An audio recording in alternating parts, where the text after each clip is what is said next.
नमस्कार दोस्तों। स्वागत है आपका अपने इस प्यारे यूट्यूब चैनल एबी क्लासेस में।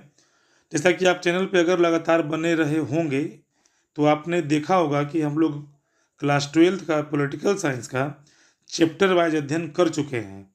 अगर जो भी भाई, जो भी बहन, जो भी छात्र छात्रा इस चैनल पे नए आए हैं तो प्लेलिस्ट में जा कर के कृपया करके क्लास 12th का पॉलिटिकल साइंस का सारा चैप्टर का ऑब्जेक्टिव देख सकते हैं।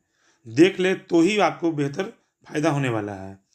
तो चूंकि चैप्टर से तो समाप्त हो चुका है, तो आज से हम लोग क्या कर रहे हैं कि मॉडल क्वेश्चन को देखने वाले हैं।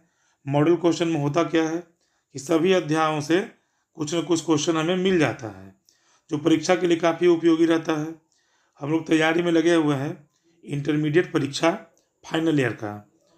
तो देखते हैं आज का पहला प्रश्न क्या है। देखिए आपके सामने पहला प्रश्न है। देखिए पहला प्रश्न है,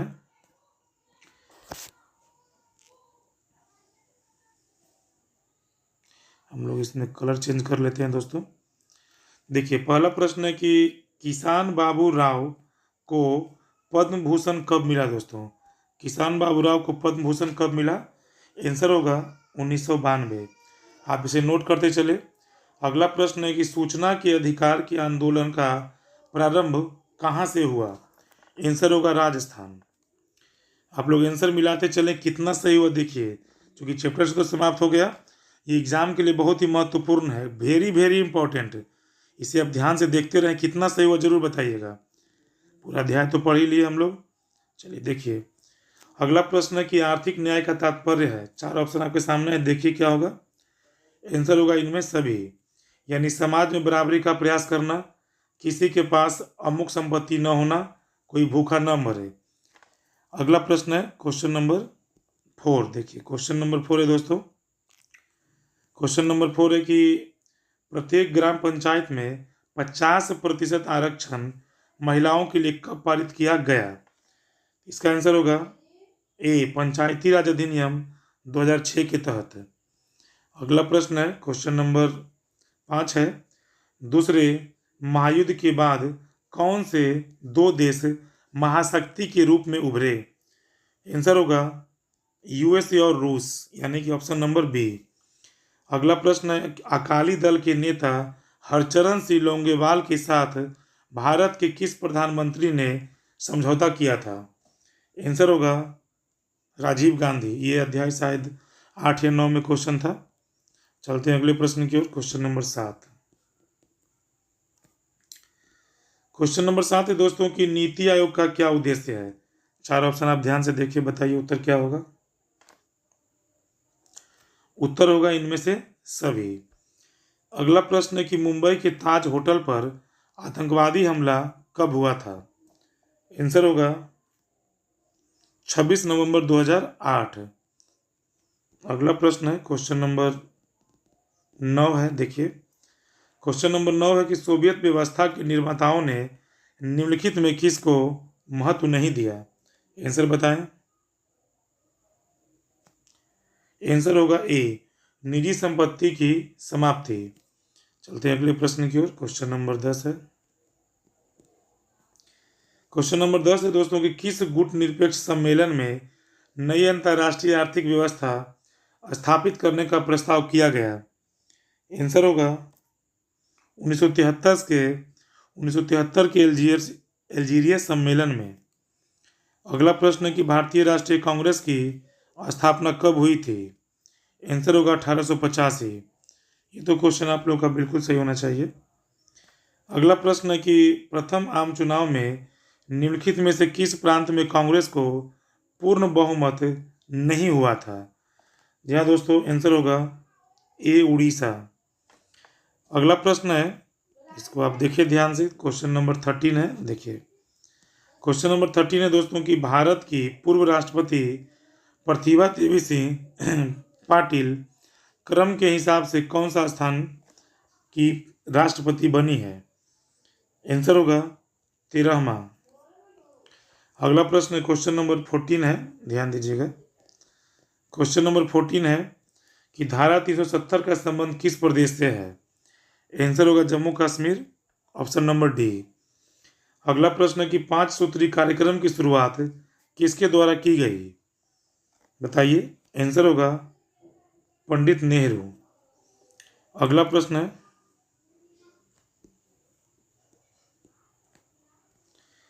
किस पंचवर्षीय योजना में समाज के समाजवादी प्रतिमान को साकार करने का ध्येय रखा गया?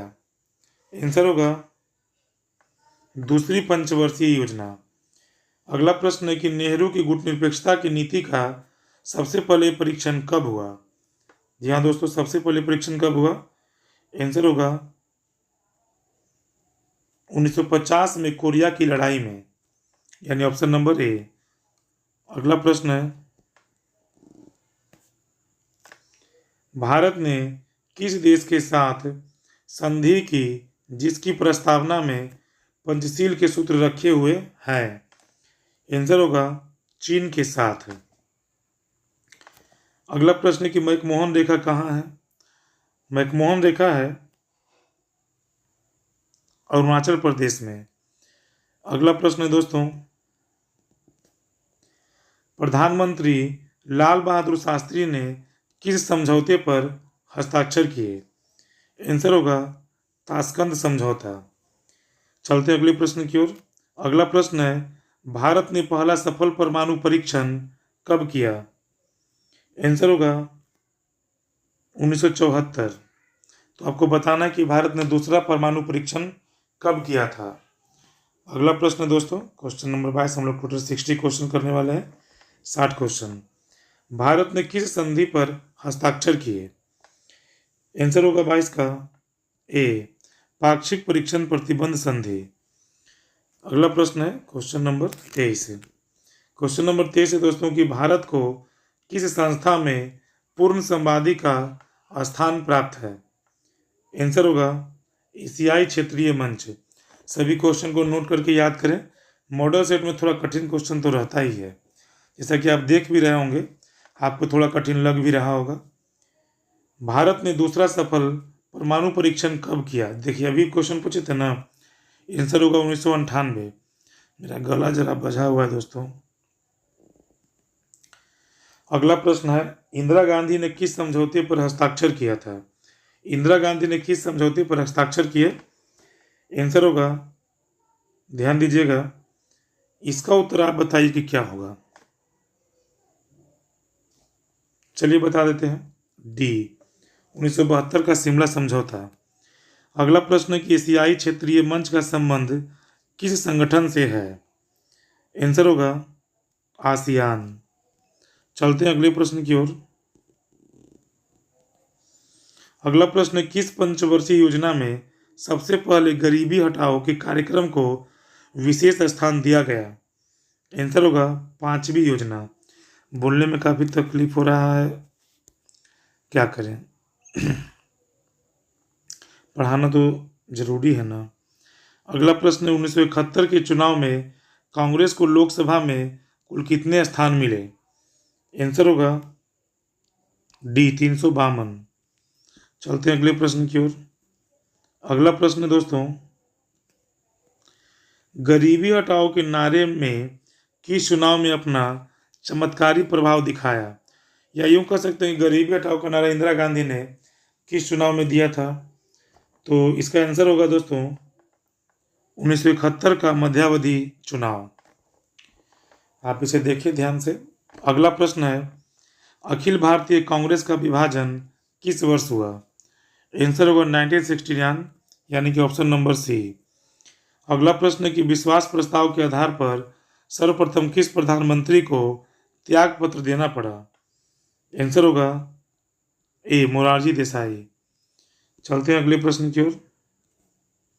अगला प्रश्न है, 1980 के निर्वाचन के समय भारत के प्रधानमंत्री कौन थे? आंसर होगा इंदिरा गांधी। अगला प्रश्न है, निम्नलिखित में से कौन श्रीमती इंदिरा गांधी की सरकार में उप प्रधानमंत्री थे? जी हाँ दोस्तों, आंसर होगा मोरारजी देसाई। अगला प्रश्न है, प्रश्न संख्या 34, भारतीय राष्ट्रीय कांग्रेस की पहली महिला अध्यक्ष कौन बनी थी? बताइए आंसर क्या होगा इसका। इसका आंसर होगा एनी बेसेंट। अगला प्रश्न है कि चीन किस एशियाई देशों से रेलवे द्वारा निकटता बनाने में कार्यरत है?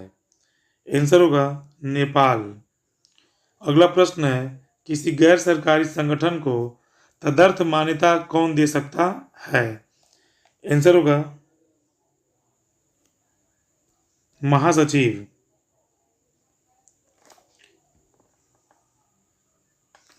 चलिए दोस्तों आगे देखते हैं हम लोग क्वेश्चन नंबर 37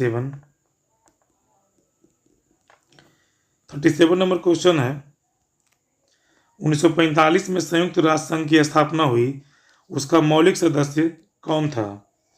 आंसर होगा दोस्तों डी भारत। गर्मी भी काफ़ी है, चलिए देखते हैं आगे। आप अपना तैयारी मन से करते रहें दोस्तों। अगला प्रश्न 1950 में संयुक्त राष्ट्र संघ की महासभा ने किस नई व्यवस्था को जन्म दिया?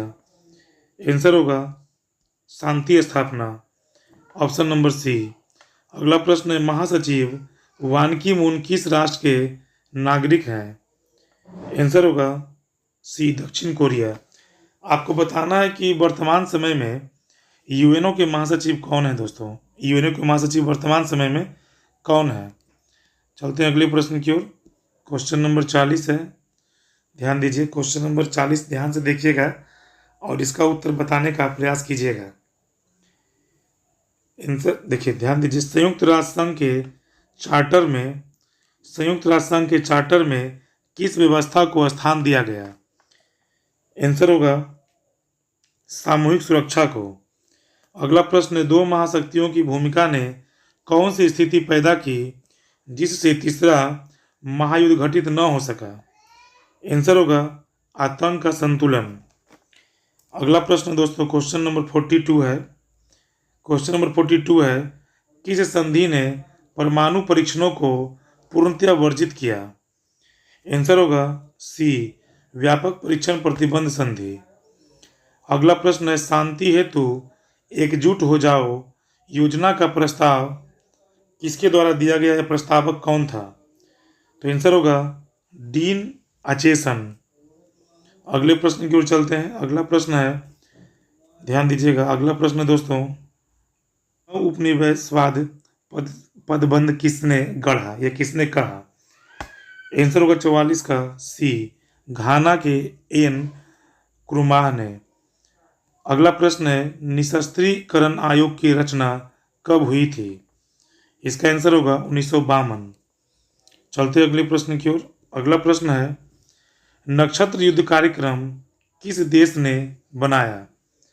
तो इसका आंसर होगा ए संयुक्त राज्य अमेरिका। चलिए अगला क्वेश्चन यानी कि क्वेश्चन नंबर 47 देखते हैं हम लोग। 47 क्वेश्चन है कि कोरिया की लड़ाई रोकने हेतु संयुक्त राष्ट्र संघ को सुरक्षा परिषद ने किस व्यवस्था का आह्वान किया? 47 का आंसर होगा डी सामूहिक सुरक्षा। क्वेश्चन नंबर 48 है दोस्तों, ध्यान दीजिए। क्वेश्चन नंबर 48 है कि शांति स्थापना के कार्यों की देखरेख किस अधिकारी के अधीन है? 48 का आंसर होगा डी महासचिव।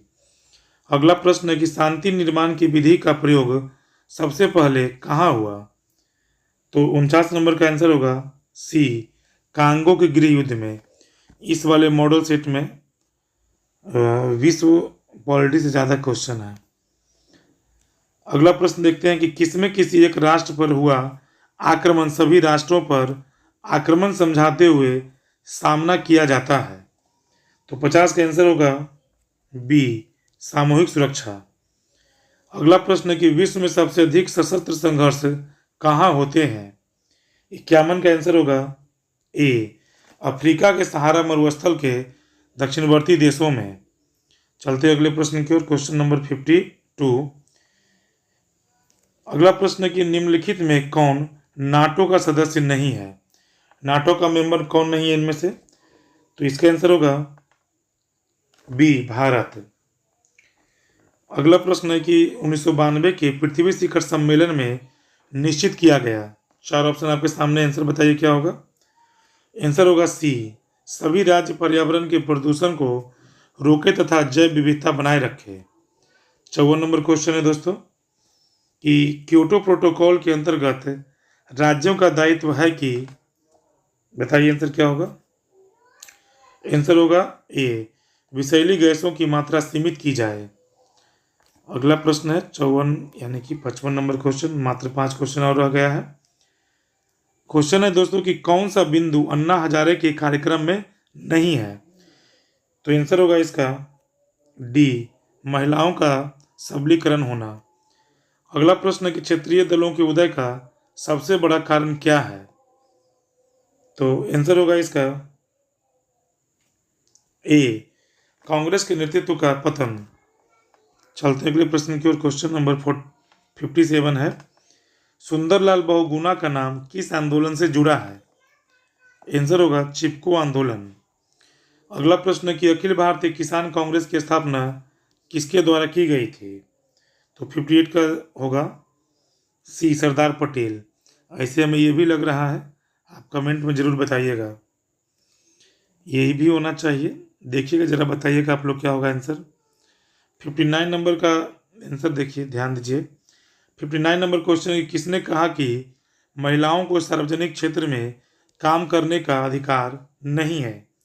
आंसर होगा अरस्तु। और आज का अंतिम प्रश्न है, यह किस आंदोलन का नारा है। निजी सार्वजनिक है, सार्वजनिक निजी है। आंसर होगा बी, महिलाओं के आंदोलन। तो इस प्रकार से हम लोग आज मॉडल सेट नंबर 1 कर लिए हैं। फिर हम लोग देखेंगे मॉडल सेट नंबर 2 दोस्तों। तो कौन कौन सा क्वेश्चन गलत हुआ, कितना सही हुआ, आप लोग कमेंट बॉक्स में ज़रूर बताएं। तो इस तरह से करके आज हम लोग समाप्त कर लिए हैं मॉडल सेट नंबर 1। अब हम लोग अगले क्लास में मिलेंगे जो होगा मॉडल सेट नंबर 2। तो आज के लिए दोस्तों इतना ही। जय हिंद।